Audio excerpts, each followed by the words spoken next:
Bonjour à tous, merci beaucoup Emmanuel, merci Alexandra. Bienvenue à Nantes Université. Donc, je profite qu'on est dans la Hall 6 pour dire que le CHU de Nantes est membre fondateur de Nantes Université, qui donc réunit de nombreuses instances, dont les facultés, mais aussi un établissement de santé, ce qui est assez unique en France et ce qui montre les collaborations aussi entre le monde de la santé et le monde de la recherche. Et le topo ici en est tout à fait emblématique. Donc félicitations à tous les collègues pour l'organisation de cette journée.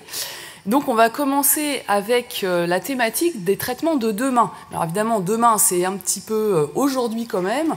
Et donc je vais vous présenter comment on est amené à développer à travers des études et des programmes de recherche, des traitements qui peut-être seront efficaces, mais peut-être qu'ils ne le seront pas. Et donc avant de proposer des traitements à des patients, des thérapeutiques, il faut quand même regarder si c'est efficace et si c'est bien toléré. Alors c'est parti. Alors, on va revenir un peu à la définition et à la clinique pour cette journée. Donc, en rappelant que, selon le DSM-5, c'est toujours très important, l'instant traumatique, c'est une exposition à une mort effective, ou à une menace de mort, à une blessure grave ou à des violences sexuelles. Donc, il y a des patients qui se présentent en disant « j'ai eu un traumatisme », donc il convient évidemment, au début de l'évaluation clinique, de savoir ce qu'ils entendent par traumatisme pour savoir si on va pouvoir évoluer dans une démarche diagnostique dans ce sens. Donc pour faire très simple et aussi à but explicatif pour les patients, les symptômes se retrouvent autour de 3 grandes catégories. Donc les reviviscences, alors évidemment les patients n'utilisent pas forcément ce terme-là, ils vont revivre l'expérience traumatique au travers de souvenirs intrusifs, donc soit lorsqu'ils sont éveillés, mais ça peut être aussi sous forme de cauchemar, donc les troubles du sommeil évidemment peuvent être très importants, sous forme de flashbacks qui sont parfois complètement en dehors de leur contrôle. Ils vont avoir des conduites d'évitement, donc pour éviter par exemple le lieu où ils ont été agressés, ou des lieux où il peut y avoir des odeurs, ou des visions de spectacles ou de paysages qui peuvent les déranger. Ils vont éviter aussi toute pensée, tout sentiment ou toute personne en rapport avec le traumatisme, et ces conduites d'évitement sont parfois totalement inconscientes, puisque les patients qui arrivent, on aura l'occasion d'y revenir au cours de cette présentation, des fois ne savent pas qu'ils souffrent d'un trouble de stress post-traumatique. Donc une fois qu'on a avancé dans la démarche diagnostique, j'ai envie de dire on a déjà fait une grosse partie du travail, mais très souvent de nombreux patients viennent à nos consultations et ne savent pas qu'ils souffrent d'un trouble de stress post-traumatique. Ils viennent se plaindre de troubles du sommeil, d'un mal-être, d'être tout le temps stressé, de sursauter au moindre bruit. Et c'est ce qui rejoint la 3e catégorie de symptômes, avec tout ce qu'on appelle l'hypervigilance, tout ce qui est en lien avec les réactions du système nerveux autonome, où on va sursauter au moindre bruit, au moindre stimulus, à la moindre porte qui claque, ou bien à la moindre élévation de la voix. Cette focalisation, cette hyperfocalisation de réaction au stress va entraîner évidemment des troubles de la sphère attentionnelle. Et donc, moi qui ai une grosse consultation de personnes qui souffrent de troubles déficit de l'attention avec ou sans hyperactivité, en fait, ces personnes-là viennent à la consultation afficher troubles de l'attention, ils n'ont pas du tout de TDAH, ils ont de véritables troubles de stress post-traumatique, et c'est pour ça qu'il faut vraiment très bien connaître la clinique, c'est ce qu'on essaye d'apprendre à nos étudiants, à nos externes et à nos internes, qui seront du coup très bien formés au centre psychotrauma régional, pour apprendre à démêler la plainte et de voir sur quel syndrome ça peut déboucher. On parle aussi beaucoup de troubles du contrôle émotionnel, avec des patients qui vont être très irritables, qui vont vite s'énerver, qui vont être très impatients, et c'est vrai que des fois d'autres diagnostics peuvent être évoqués avec un petit peu trop d'enthousiasme ou un peu trop rapidement, par exemple le trouble de la personnalité borderline, le trouble bipolaire ou le trouble caractériel, voilà, qui n'a pas rencontré de patient qui était traité de caractériel, de borderline, alors qu'en fait c'est un patient qui a un trouble de stress post-traumatique et qui devrait pouvoir être soigné bien comme il faut. Alors, un petit rappel sur la neurobiologie du traumatisme, parce que tous ces symptômes, heureusement, ont quand même des hypothèses d'explication. Voilà, on a un cerveau, mais comme tu le rappelais tout à l'heure extrêmement bien, Emmanuel, on a aussi un corps qui réagit. Voilà, notre expression des symptômes ne s'arrête pas en haut du cou, il y a aussi tout un cortège d'expressions somatiques, on va les voir tout à l'heure, dont on doit tenir compte parce que ça peut être aussi la porte d'entrée de la plainte du patient qui va venir voir son médecin généraliste pour dire « j'ai mal partout, j'ai des douleurs qui ne cèdent pas », avec des consommations des fois excessives de traitements médicamenteux. Et on sait que les antalgiques, avec la crise des opiacés aux États-Unis, peuvent avoir des conséquences très préjudiciables sur la santé. Donc, la démarche diagnostique, encore une fois, est très importante. Donc, lorsqu'un événement stressant survient, notre corps réagit de façon normalement adaptée, avec un traitement qui est très rapidement fait par l'amygdale, vraiment le centre de la gestion de la peur, et un traitement ensuite un petit peu plus lent au niveau cognitif de l'information stressante au niveau du cortex. Dans la situation d'un traumatisme, l'amygdale va s'allumer un peu trop fort et du coup entraîner une réaction qui au départ physiologiquement est tout à fait adaptée. Là, si tout à coup il y a un événement, moi je sais pas, il y a une déclaration de quelqu'un qui aurait posé une bombe, on va tous un peu s'affoler, soit se sauver, soit rester pétrifié. Enfin, tous les symptômes qu'on observe en état de stress aigu, ça va être une réaction tout à fait adaptée. Par contre, si cette réaction se poursuit dans le temps alors qu'on a éliminé tout problème de menace terroriste et que je continue à transpirer, à sursauter au moindre bruit ou à la moindre sirène, eh ben c'est que mon organisme n'a pas intégré que la menace s'était terminée. Et donc il y a une sorte de suractivation permanente de la réaction au stress qui était tout à fait adaptée au début, mais qui, en se poursuivant, va entraîner une sorte d'épuisement physiologique des réserves de l'énergie de l'individu et expliquer en partie, tout en partie, les symptômes dont nous avons parlé et qu'on va réaborder. Et comme le dit très bien Cyrulnik, c'est une mémoire qui ne fait plus de souvenirs, c'est-à-dire que la mémorisation du symptôme, c'est comme si elle s'était gelée et qu'elle était quand même tout le temps de façon permanente réactivable, et il n'y a pas de digestion, si on peut faire une comparaison comme ça avec le système digestif, puisqu'on sait aussi, et ça c'est une piste de recherche, que l'intestin, avec des altérations du microbiote, peut avoir aussi un rôle dans l'apparition et l'entretien de troubles psychiatriques, dont les troubles du stress post-traumatique font partie. Alors évidemment, tout traumatisme ressenti par la personne ne le sera pas forcément par son voisin. C'est-à-dire qu'un événement ne fait pas traumatisme pour tout un chacun. On n'est pas équipé de la même façon, on n'a pas les mêmes parents, on n'a pas les mêmes éducations, on n'a pas la même mère, Emmanuel, et nous n'avons pas le même équipement à la base et les mêmes capacités. Donc pour un même événement, évidemment, les réactions peuvent être tout à fait différentes. Donc, le trouble de stress post-traumatique va être la rencontre entre un événement, un individu et un contexte. Et donc, tout événement qui peut être ressenti comme traumatique par un individu ne le sera pas forcément pour un autre. Alors, le trouble de stress post-traumatique est connu depuis évidemment très longtemps, depuis l'Antiquité. Tous les médecins, tous les soignants qui ont eu à traiter des soldats engagés dans la guerre ont été très impliqués dans la description de ces troubles avec différentes dénominations comme la névrose traumatique, le choc d'obus, la névrose de combat, qui montrent bien l'importance du trouble anxieux aussi, donc de l'anxiété ressentie par les personnes.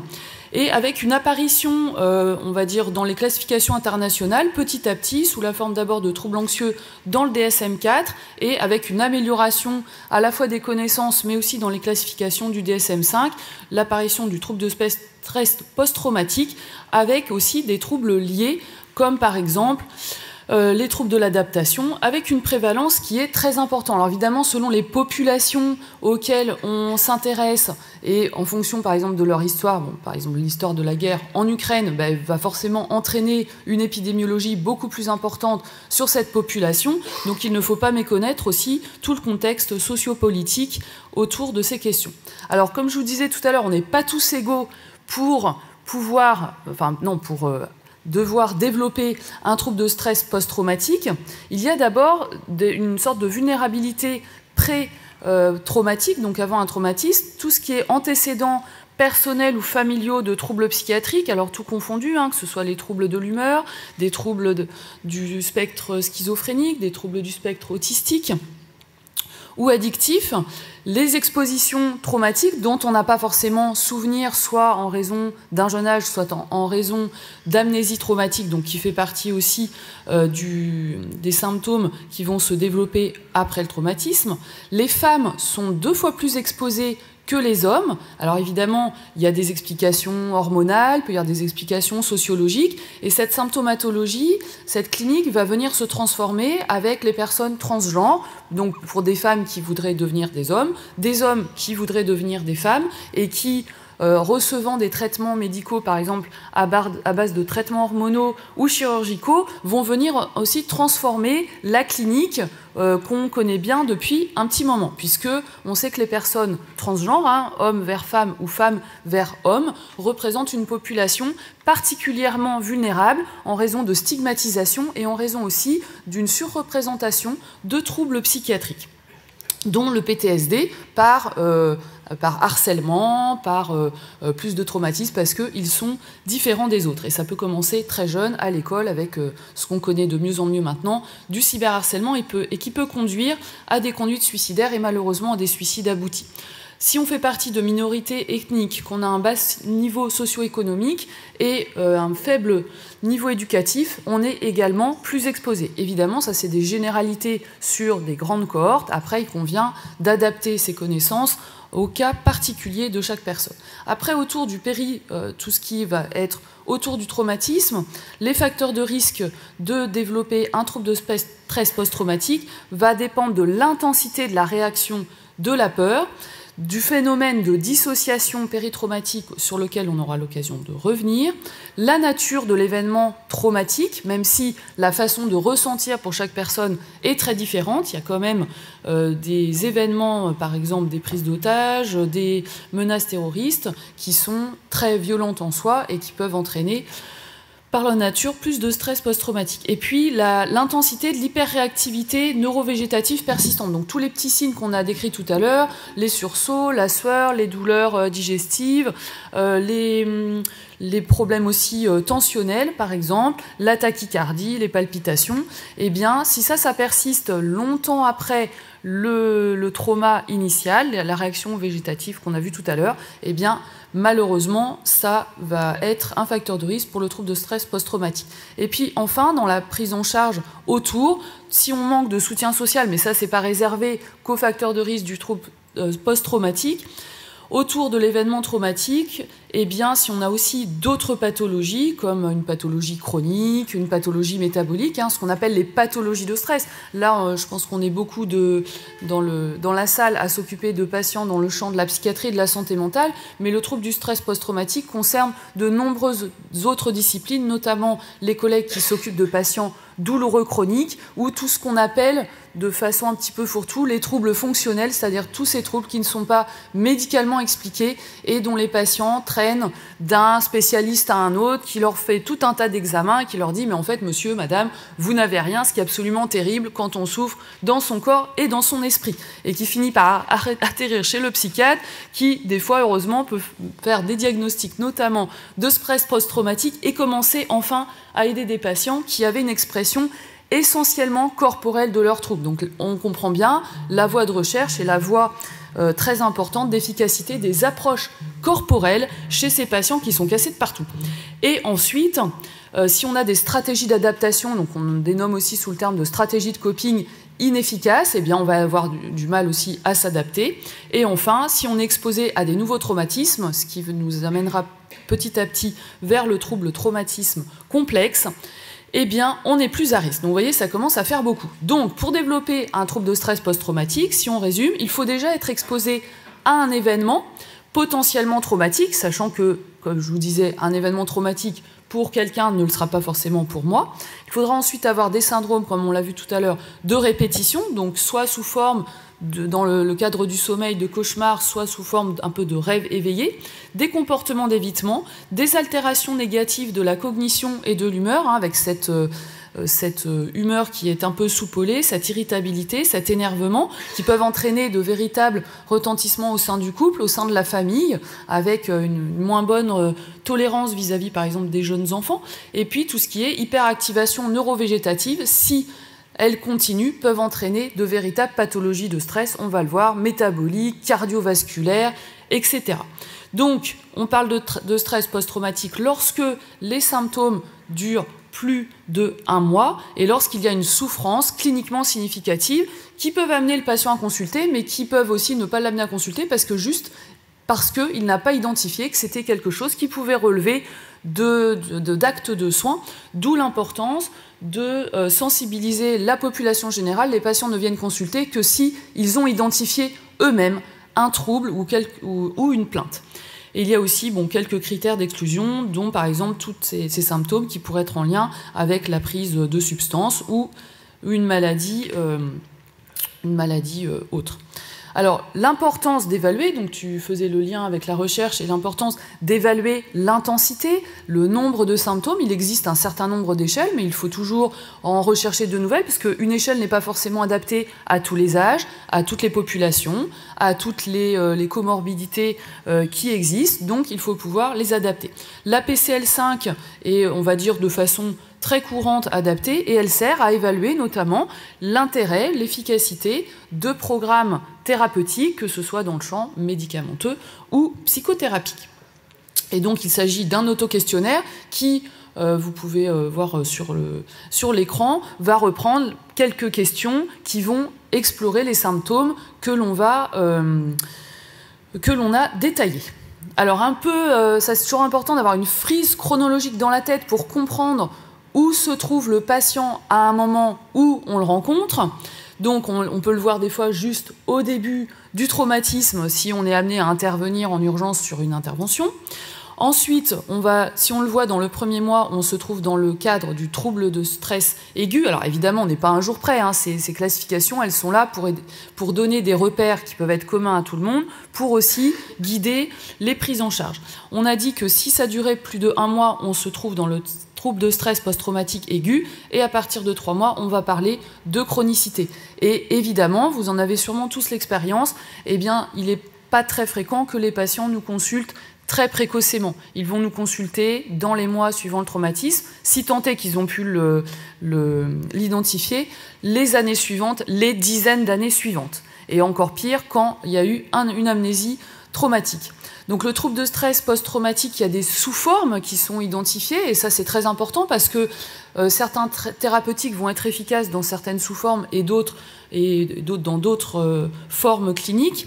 Le trouble de stress post-traumatique dissociatif représenterait 15 à 30%. Alors vous voyez, on double un peu le chiffre, mais c'est très difficile aussi d'identifier. Hein. Les études épidémiologiques peuvent varier selon les pays, selon la période, avec un risque accru de suicide. Il faut toujours avoir ça en tête. Nous, c'est vraiment notre crainte. En psychiatrie, j'espère que mon malade ne va pas avoir des conduites suicidaires et finir par un suicide abouti. Et puis, on a parfois des troubles de stress post-traumatique à expression différée avec une sorte de période latente où il n'y a pas forcément de symptômes et hop, ça surgit à un moment donné à la faveur soit d'un nouveau traumatisme, soit d'un facteur déclenchant le stress. Alors, pourquoi il faut traiter ? On va dire, c'est important, on a vu qu'il fallait une plainte des patients. 80% des troubles de stress post-traumatique ont des comorbidités psychiatriques. Donc ça nous ramène à la routine clinique quotidienne. Mon patient ne vient pas forcément avec son autodiagnostic. Il va venir pour l'irritabilité, des conduites suicidaires, de la dépression, des troubles anxieux, bref, tout ce qu'on trouve en psychiatrie et en santé mentale, des troubles de l'usage de substances, des troubles des conduites, des douleurs chroniques, hein, donc le taux est très élevé de stress post-traumatique dans les consultations douleurs, en particulier les consultations de douleurs pelviennes. Beaucoup de femmes qui ont eu un diagnostic d'endométriose ont des antécédents traumatiques, et puis tout ce qui est pathologie du stress, c'est-à-dire les patients qui ont eu un trouble de stress post-traumatique sont plus à risque de développer du diabète, du surpoids, des maladies cardiovasculaires. Et on rappelle encore une fois que la médecine est genrée. La symptomatologie chez les femmes n'est pas pareille que la symptomatologie chez les hommes. Et on apprend en général la clinique qui s'expriment chez les hommes. Et les femmes, par exemple, pour l'infarctus, n'ont pas la même symptomatologie que les hommes, avec la constriction, les douleurs dans la mâchoire, et à gauche, ça peut être une fatigue, des douleurs digestives, des nausées ou des douleurs dorsales. Donc il faut connaître la clinique, la clinique, la clinique. Il y a également des maladies auto-immunes qui peuvent se développer avec des lupus, des maladies de peau qu'on n'arrive pas à soigner, même si on applique les thérapeutiques habituelles. Alors maintenant, un petit focus sur le trouble de stress post-traumatique complexe, puisque c'est quand même le thème de la journée.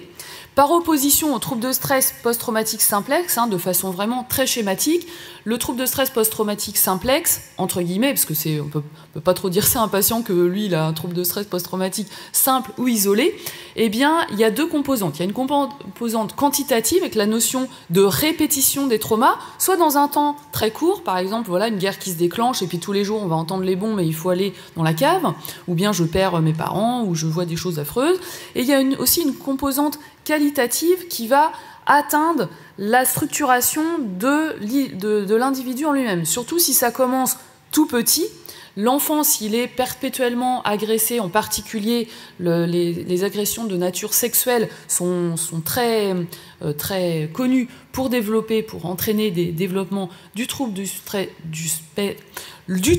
TSPT, voilà, ça ira plus rapidement, et puis de type trouble de l'identité, des interactions interpersonnelles et sociales qui vont être perturbées avec le développement par exemple d'une méfiance vis-à-vis d'autrui, parce que si autrui, dès que je suis toute petite, est menaçant, pourquoi les autres personnes ne seraient pas menaçantes, des troubles du contrôle des émotions et des impulsions avec des troubles émotionnels comme on a vu tout à l'heure, plus d'éléments de dissociation, et puis surtout une estime de soi qui est très négative. Donc on peut par exemple, par excès, diagnostiquer une dépression et sous-estimer la présence d'un trouble de stress post-traumatique antérieur, avec également plus d'agressivité contre soi-même et contre les autres, ce qui va entraîner évidemment des diagnostics, mais c'est pour ça que la frontière des fois est difficile à faire, de troubles de la personnalité, et on sait que quelqu'un qui a un trouble de la personnalité borderline est plus fréquemment exposé à des rejets, parce que, eh bien, il est dans l'instant, le recours aux soins est assez difficile, surtout aux urgences, et donc c'est peut-être pas en fait un trouble de borderline, c'est peut-être un trouble un trouble du stress post-traumatique et non pas du spectre. Alors c'est pour ça que j'ai mis une petite photo d'oignon, c'est-à-dire quand les patients arrivent et que le traumatisme est au milieu, eh ben, il faut faire très souvent, une séance d'épluchage, puisque sur la partie extérieure de l'oignon, comme on le disait tout à l'heure, ça peut être le stade de complication.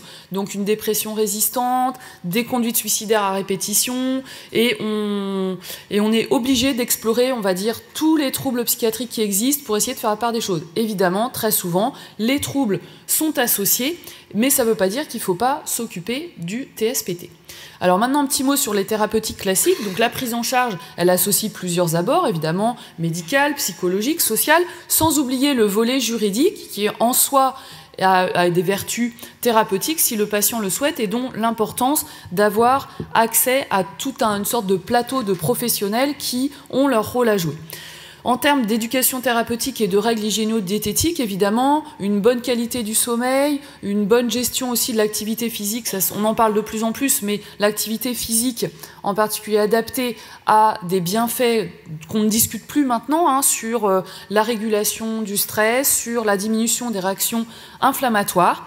Ensuite, les psychothérapies, ça c'est très important, doivent être indiquées en première intention, c'est-à-dire qu'un malade, sauf, on va voir après dans les indications, ne doit pas avoir en première intention une prescription médicamenteuse. Alors c'est souvent un peu tentant, parce que si le patient est très angoissé, très demandeur, eh ben, on peut avoir un peu la main facile sur les prescriptions, mais s'il n'y a pas de justification, il faut pouvoir proposer des psychothérapies en première intention, en particulier centrées sur le trauma et le MDR. Le traitement médicamenteux doit être toujours associé, dans la mesure du possible, à une démarche psychothérapique, donc ça pose le problème aussi d'accès à ces soins, et donc ne se prend pas seul. Il doit y avoir un suivi spécialisé. Donc la Haute Autorité de Santé préconise de ne pas prescrire des benzodiazépines. Bon, on est entre la théorie et la pratique, il y a souvent un grand écart, mais c'est toujours important de le rappeler. Pourquoi? Parce que c'est rudement efficace, les benzodiazépines comme l'alcool, pour diminuer l'anxiété. Le problème, c'est que ça développe de la dépendance et une activation de l'amygdale. Donc le traitement vraiment médicamenteux lorsqu'il est indiqué, c'est un traitement antidépresseur avec aujourd'hui en France une autorisation de mise sur le marché pour la paroxétine et la sertraline. Alors ça ne veut pas dire que les autres traitements médicamenteux ne seraient pas efficaces, mais ils n'ont pas officiellement l'autorisation en France. Évidemment, on peut le prescrire, on va voir les niveaux de preuve tout à l'heure, avec un taux de réponse de 60 à 70%, et ça permet d'avoir un taux de rémission. Alors pourquoi ça marche, le traitement antidépresseur, qui porte très mal leur nom d'ailleurs, puisque l'indication de cette classe médicamenteuse ne se réduit pas qu'à la dépression? Eh bien, c'est parce que la physiopathologie du trouble de stress post-traumatique et de la dépression dérive de la physiopathologie du stress. Donc, quelque part, ils partagent de nombreux mécanismes communs. Donc, c'est assez logique qu'une molécule puisse agir sur différentes pathologies. Mais attention, ils n'ont pas d'action sur la prévention du trouble de stress post-traumatique. Donc, quelqu'un qui aura été exposé à un traumatisme, il ne faut surtout pas lui mettre un traitement médicamenteux en disant ça va éviter de faire apparaître un trouble de stress post-traumatique. La prévention, oui, mais pas n'importe comment. Alors, dans les dernières recommandations, ou en tout cas méta-analyses, vous voyez, alors j'ai entouré en rouge les traitements médicamenteux qui ont un niveau de preuve de grade 1, c'est-à-dire qui ont fait la preuve de leur efficacité lorsqu'ils sont indiqués, donc la fluoxétine, la paroxétine, la sertraline, et puis on a aussi par exemple la venlafaxine. Voilà, je ne vais pas m'étendre sur les autres antidépresseurs qui sont moins conseillés du fait notamment d'effets indésirables plus importants.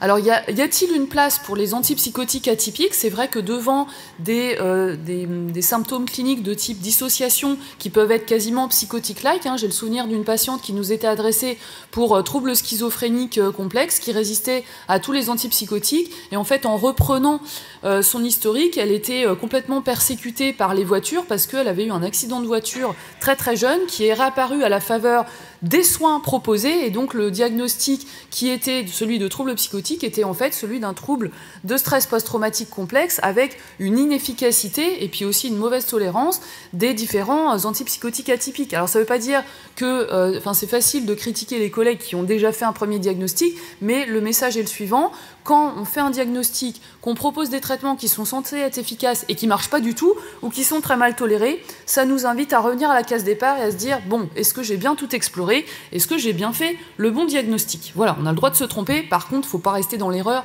trop longtemps, parce que les patients prennent des thérapeutiques qui peuvent avoir des effets indésirables. Donc, y a-t-il une place? Oui, mais pas à n'importe quel prix, pas à n'importe quelle posologie, et évidemment s'il y a une bonne tolérance. Alors là, je vous ai mis un outil qui peut être très utile, qui est proposé par des collègues de Harvard et qui propose dans 13 troubles psychiatriques un algorithme qui est régulièrement réactualisé avec des données de la littérature. Et donc, si vous allez sur le site la Psychopharm Mobi Algo Live, il y a un onglet pour le syndrome de stress post-traumatique et vous verrez tous les traitements médicamenteux qu'on peut proposer aux patients. Avec évidemment certains médicaments malheureusement qui ne sont pas disponibles en France. On est très fort en France pour ça, pour avoir un panel de médicaments très peu fournis par rapport à d'autres pays, et ça c'est bien dommage pour nos patients parce que ça limite l'accès aux soins. Alors il y a beaucoup de médicaments à l'étude, on entend beaucoup parler par exemple de la clonidine, du cortisol, ça j'ai regardé hier soir, il y a énormément d'études sur Clinical Trial dans le monde, donc c'est un site qui recense les études qui sont en cours sur, alors ça peut être surtout des médicaments, des psychothérapies sur un trouble en particulier. Il y en a un nombre impressionnant sur le trouble de stress post-traumatique. La kétamine, l'ocytocine, le broforamine, prazosine et propranolol. On va reparler un petit peu du propranolol.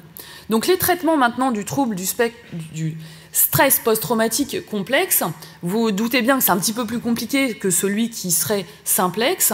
On a une efficacité des psychothérapies de type TCC et EMDR avec évidemment des limites, et des fois on a besoin de traitements médicamenteux, des psychothérapies centrées sur le psychotrauma avec cette question, qu'est-ce que je dois traiter en premier? C'est-à-dire, comme je vous ai dit, on a souvent des patients, et je vous en parlerai après, qui viennent avec d'autres pathologies présentes.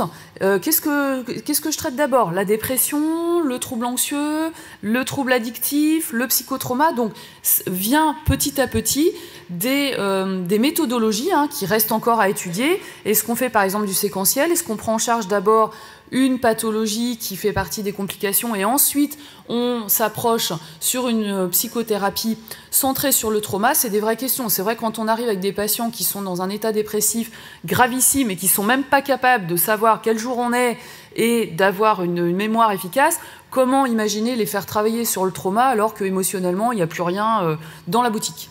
Donc, il va falloir se poser la question de séquencer.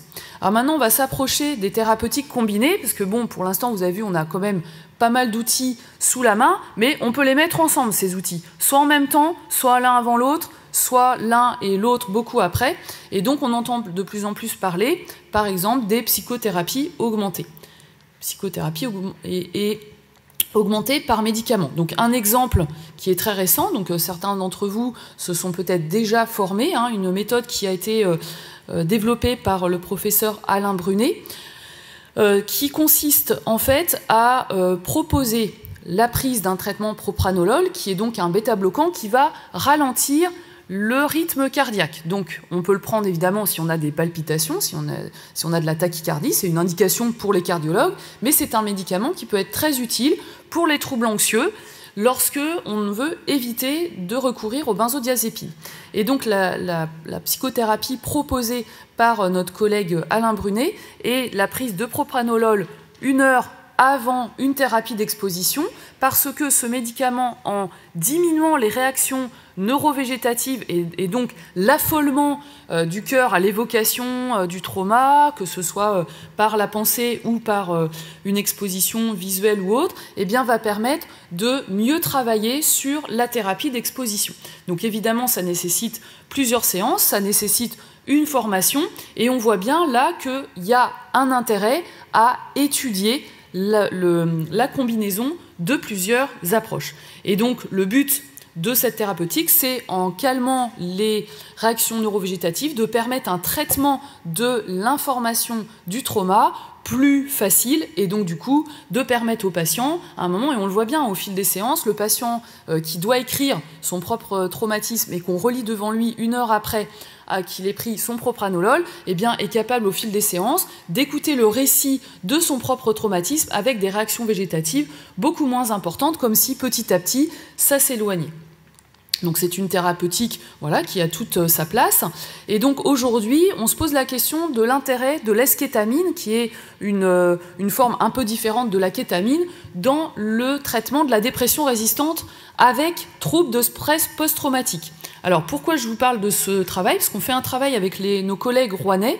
On propose ce traitement pour la dépression résistante. Donc c'est un traitement qui a une indication, ça c'est très important. Ça n'a pas une indication pour le trouble de stress post-traumatique. Là je vous parle des traitements peut-être de demain, et peut-être que ça ne marchera pas. Ça c'est vraiment très important. Tout ce qu'on étudie, c'est pas forcément susceptible d'être efficace. Donc qu'est-ce qui se passe? On est amené à traiter des patients avec un trouble de stress post-traumatique, et on s'est aperçu que quand on les traitait avec de la dépression, or on sait que la dépression résistante est une complication qui peut exister dans le trouble de stress post-traumatique. Des fois, le patient le sait, mais des fois, il a oublié son traumatisme. Et qu'est-ce qui se passe quand on lui propose des traitements par kétamine ou eskétamine? Eh bien, il y a une levée de l'inhibition. Et là, qu'est-ce qui se passe? Il peut y avoir une réactivation de souvenirs traumatiques. Et donc, on a eu comme ça 2-3 cas de patients qui ont une réactivation de souvenirs totalement enfouis, notamment une patiente qui a revécu en pleine séance une agression sexuelle. Donc c'est vrai que c'est un peu flippant pour et le patient et aussi l'équipe soignante, d'où l'importance d'être formé à la prescription et aussi à la disposition de traitement. On ne fait pas ça n'importe où et n'importe comment. Et du coup, on se dit, qu'est-ce qu'on fait? Voilà, on a la connaissance d'un trauma qui existe. En même temps, c'est utile parce que cette dépression résistante qui résiste, elle résiste aussi parce que le stress post-traumatique n'a pas été dépisté. Donc, comme je disais tout à l'heure, il faut aller au cœur de l'oignon pour savoir ce qu'on doit traiter. Et surtout, ça va aggraver le pronostic fonctionnel de la dépression. Donc, l'eskétamine ou la kétamine permettrait de déjà avoir accès au trauma et donc peut-être de l'utiliser pour le traiter. Alors comment on explique cette espèce de levée d'inhibition? Eh bien parce que l'eskétamine ou la kétamine peut entraîner dans ses effets indésirables, mais qui quelque part peuvent devenir désirables entre guillemets si ça permet d'avoir accès au traumatisme, eh bien des effets dissociatifs. C'est-à-dire cette sensation de flotter, d'être un peu vaseux, on peut avoir un peu des nausées, des sensations de dysgeusie également, de la sédation, de la somnolence. C'est pour ça qu'il faut surveiller la prise du traitement pendant 2 heures avant que la personne reparte, et puis aussi de la désinhibition. Ceux qui pratiquent la kétamine, donc les anesthésistes et les alcoologues, eh bien, connaissent bien ces données. Alors, dans les données de vie réelle, donc, l'eskétamine dans le traitement du trouble dépressif résistant et du trouble du stress post-traumatique, eh bien, on voit que son utilisation permet une amélioration de la dépression. C'est déjà bien. Mais permet aussi l'amélioration du score de l'échelle PCL5, donc, dont on a vu tout à l'heure. Et ça, ce n'était pas du tout un effet attendu du produit. C'est parce qu'on est amené à traiter des gens dans la vie réelle qu'on observe des effets inattendus qui peuvent être positifs pour le patient et d'où on se dit, bah, tiens, peut-être que ça serait intéressant d'étudier cette thérapeutique dans cette nouvelle indication. Après, l'idée, c'est bien, mais il faut vérifier. Donc, la kétamine, comme je vous disais, c'est un traitement qui se prescrit par voie intraveineuse. L'eskétamine, comme ça c'est moins invasif, est de la même famille que la kétamine, mais se prescrit de façon intranasale. Donc il y a quelques études, je vais passer assez vite dessus, c'est pour vous dire qu'il faut étudier les effets des traitements médicamenteux après une séance, mais aussi après une répétition de séance. Que si on traite quelqu'un et qu'il est bien pendant 2 jours, bah, c'est très bien, mais le but c'est qu'il soit le mieux possible pendant tout le reste de sa vie. Et donc, on est comme ça, en train de travailler avec l'équipe de Rouen à recueillir tous les cas cliniques qui existent en France et qui auraient permis d'avoir accès à un trauma et qui montrent que l'eskétamine aurait permis d'améliorer les symptômes de stress post-traumatique dans le cadre d'un trouble dépressif résistant. Et puis si on arrive à montrer ça, bah, peut-être qu'on pourra lancer des études plus importantes. Voilà, donc je vais passer assez vite là-dessus pour expliquer pourquoi c'est important de connaître ce circuit de la peur, parce que les traitements médicamenteux comme l'eskétamine ou la kétamine, eh bien, vont permettre par des effets anti-inflammatoires, mais aussi médiés par la voie du glutamate, toutes les réactions qu'on a vues tout à l'heure et qui montraient une hyperactivation de l'amygdale, et ça va permettre, on va dire, à l'amygdale de revenir à un fonctionnement normal. C'est un modèle explicatif. Après, il faut voir si dans la clinique, ça marche bien.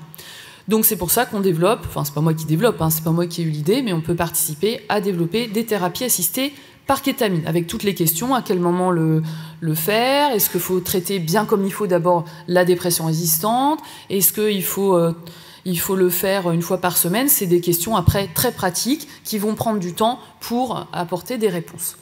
Donc pour aller un petit peu plus loin, on parlait tout à l'heure de psychothérapie augmentée avec prise de propranolol et après thérapie d'exposition.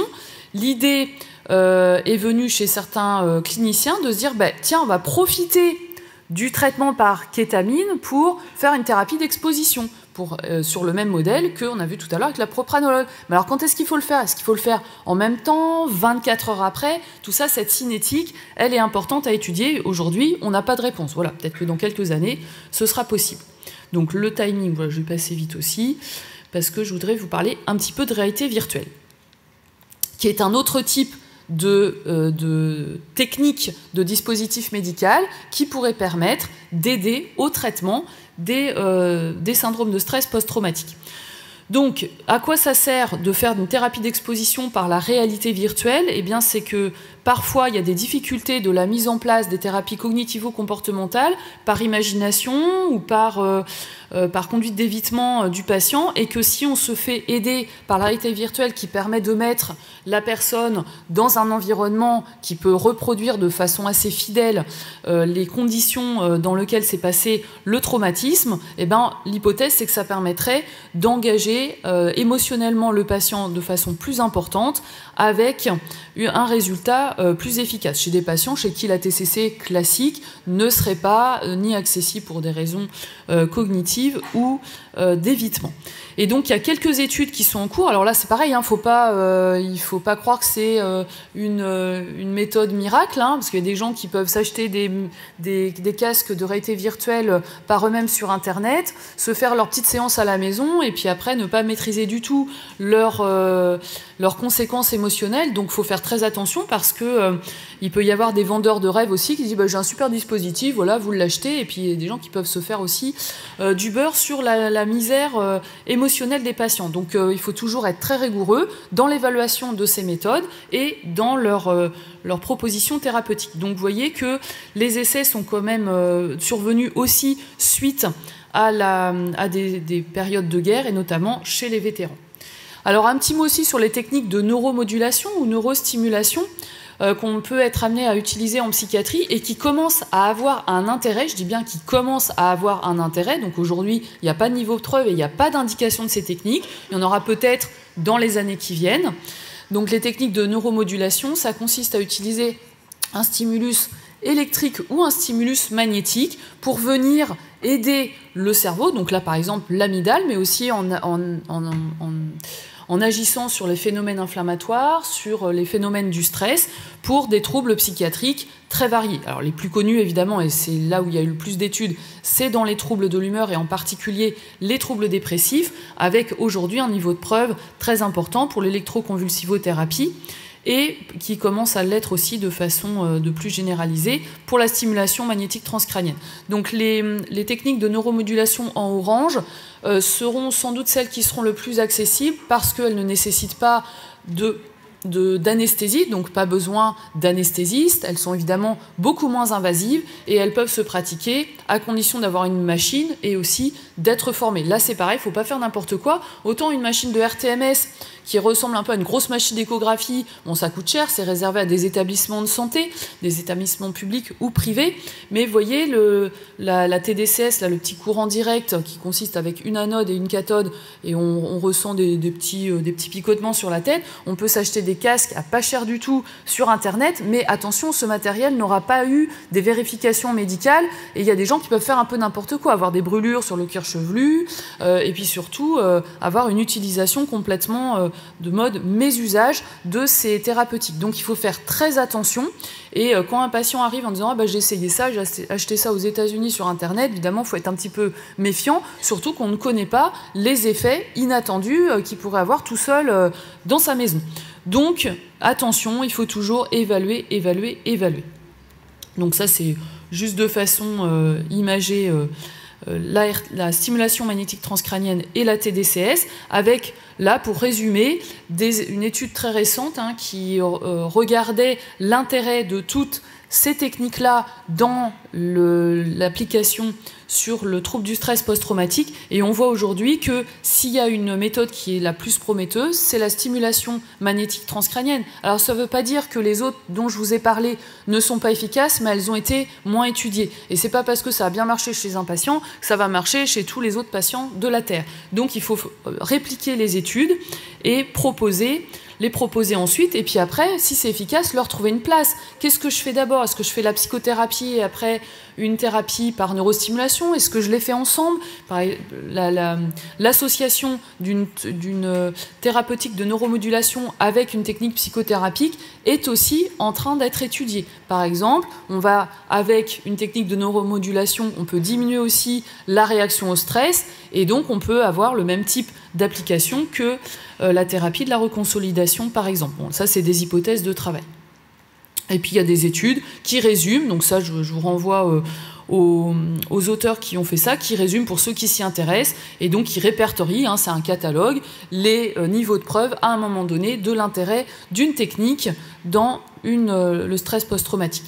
Donc un deuxième exemple de thérapeutique combinée, la réalité virtuelle avec la TDCS. Donc ça, c'est un travail qui a été fait dans mon équipe avec le docteur Samuel Bulto, qui a exposé des patients à la réalité virtuelle en faisant de la TDCS en même temps. Et donc ça, c'était pour traiter l'acrophobie, donc la peur des hauteurs.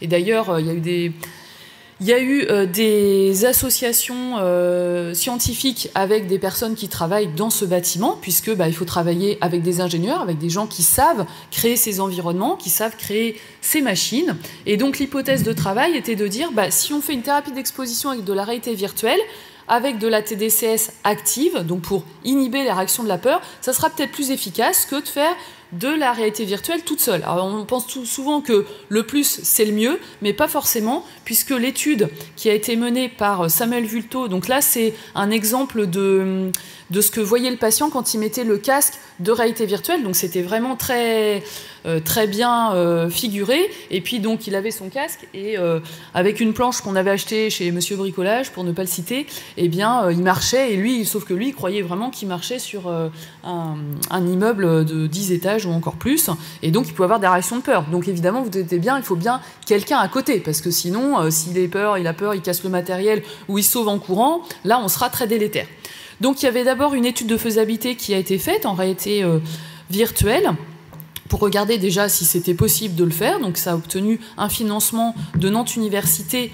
Et alors là, vous voyez la planche sur laquelle marche le malade, mais le malade, non, c'était des volontaires sains, pardon, au départ, c'est-à-dire des patients qui avaient juste de l'acrophobie, donc la peur des hauteurs. Voilà, on n'a pas pris des patients qui avaient des dépressions, d'autres troubles psychiatriques, parce que sinon on ne sait pas sur quoi on agit. Et puis on est un petit peu déçus parce que l'association de la TDCS active avec de la réalité virtuelle n'a pas montré plus d'efficacité que de la réalité virtuelle tout seul. Alors ça ne veut pas dire que ça ne marche pas, mais après, est-ce qu'on a pris les bonnes échelles d'évaluation? Est-ce qu'on a pris les bons paramètres? Est-ce qu'on a exposé le patient assez longtemps? Vous voyez, il y a plein de questions à se poser. Et donc, là, pour l'instant, c'est un résultat dit négatif, entre guillemets, parce que ça ne permet pas de conclure à deux techniques ensemble, c'est mieux qu'une. Peut-être qu'une, c'est beaucoup mieux. Et donc, ça a donné lieu à une autre étude qui vise, là pour l'instant, avec des partenaires industriels, et le discours du départ montrait le futur centré sur l'industrie du futur, l'industrie de la santé et la santé du futur, et la nécessité de partenariats entre les ingénieurs, Polytech par exemple, Centrale, etc., pour développer des technologies efficaces pour nos patients. Donc ça a donné lieu à une publication, donc ça c'est important parce que quand on fait des travaux de recherche, il faut quand même dire ce qui marche pas, et puis surtout le faire connaître à la communauté internationale pour que d'autres équipes refassent le même travail, dire nous ça a marché, puis on se dit tiens, pourquoi lui il a pu montrer une efficacité de ce système et pas nous?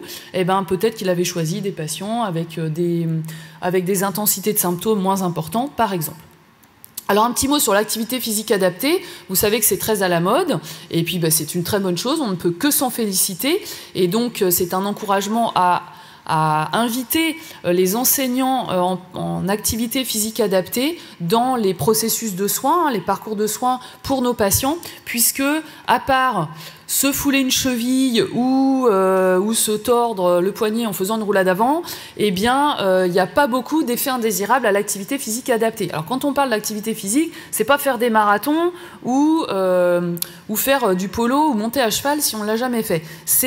L'activité physique, c'est déjà passer l'aspirateur et faire du jardinage. Donc, c'est pas forcément du sport. Donc les patients qui vous disent moi j'aime pas faire du sport, faut pas leur proposer de faire du sport parce qu'il faut pas proposer un soin auquel ils n'adhéreraient pas. Ça peut être simplement la marche active, ça peut être la marche nordique par exemple, ça peut être des activités qui vont stimuler le cœur et augmenter la résistance au stress. Tout est adaptable et donc il n'y a pas de limite d'âge. Ça c'est important aussi parce que les personnes qui sont vieilles, malheureusement, elles ont été plus longtemps à pouvoir être exposées à des troubles de stress post-traumatiques, et ceux qui travaillent avec des personnes âgées savent combien l'entrée dans les troubles neurodégénératifs sont éventuellement le moment pour la réactivation de stress post-traumatique qui sont arrivés il y a très très longtemps et qui ressurgissent à la faveur de perte de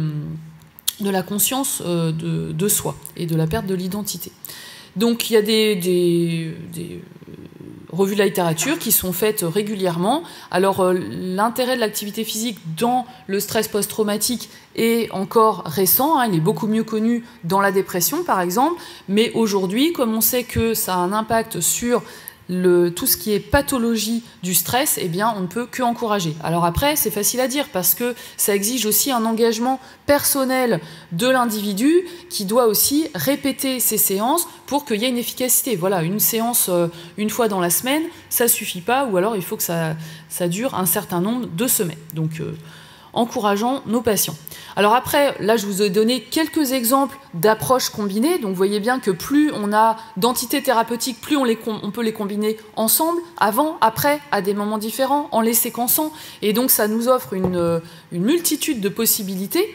Et donc, vous entendrez parler dans des congrès, dans des rencontres scientifiques, des psychothérapies augmentées par des médicaments qui sont très à la mode, comme par exemple la psilocybine. Alors pareil, là, il faut être qui est un champignon, hein, qui est très à la mode et qui est très étudié dans tous les troubles psychiatriques possibles, inimaginables. Alors là, c'est pareil, il ne faut pas s'emballer, il faut regarder si c'est utile, parce que ça peut aussi entraîner des effets dissociatifs, et on peut faire un peu n'importe quoi si on est complètement dissocié. On fera une place aussi aux thérapies digitales, parce que la e-santé, c'est aussi la santé du futur pour les personnes qui n'ont pas accès physiquement, de par leur, par exemple, du trouble du spectre autistique qui empêche les personnes de sortir dehors, les patients qui ont des TOC et qui les empêchent aussi de sortir dehors, et puis des techniques de neurostimulation par d'autres techniques que le courant électrique ou le courant magnétique, par exemple, le courant pas le courant, mais les techniques par infrarouge. Et donc, un petit clin d'œil à notre chef de clinique, le docteur Andrew Laurin, qui mène sa thèse de science actuellement avec le laboratoire Motricité, Interaction, Performance, qui est le laboratoire du STAPS, et donc qui développe un modèle pour mieux comprendre la physiopathologie du trouble du spectre post-traumatique, non, du trouble du stress post-traumatique, on va y arriver, je prends aussi un orthophoniste dans la salle, ça m'aiderait, et pour mieux comprendre la physiopathologie afin de mieux traiter. Et donc, il étudie les troubles de l'agentivité, c'est-à-dire la capacité de l'individu à identifier que c'est son propre corps qui fait des actions. On sait que les personnes qui ont un trouble du stress post-traumatique ont des troubles de l'agentivité, en particulier ceux qui sont très dissociés, et il étudie l'intérêt d'une séance de TDCS pour voir si ça s'améliore et du coup, si on pourrait avoir une action sur ce symptôme qui est quand même très gênant et sur lequel les thérapeutiques sont parfois limitées. Donc ça s'appelle l'étude Coco-Trauma. Donc si vous voulez en savoir plus, eh bien n'hésitez pas à lui envoyer un mail et à participer. Tout le monde peut participer à son niveau à la recherche, soit en tant que volontaire, soit en tant que collègue qui veut adresser des patients. Et donc un petit mot pour la fin. Pour un bon traitement, donc un traitement efficace, il faut un bon diagnostic.